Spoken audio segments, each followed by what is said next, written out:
bigas. 5 pesos na lang ang kilo. Tutuhanin ko yan. Kasi ako nang may-ari ng sanlibutan. Amen. Salamat kayo ako nang may-ari.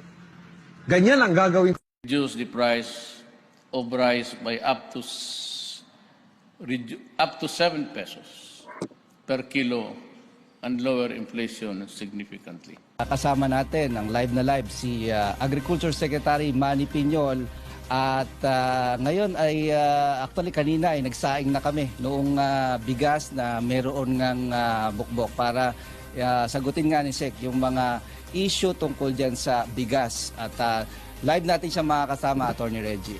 Secretary, good afternoon. Magandang hapon sa iyo, Ray. Attorney Reggie, good afternoon. Alam niyo, ang pinakamainit na issue ngayon, and this has been the source of disinformation and misinformation. Ang issue rito ay yung ba daw bigas na ginapangan ng bukbok ay pwede pang kainin? Pwede. Kanina pinakita po natin kung paano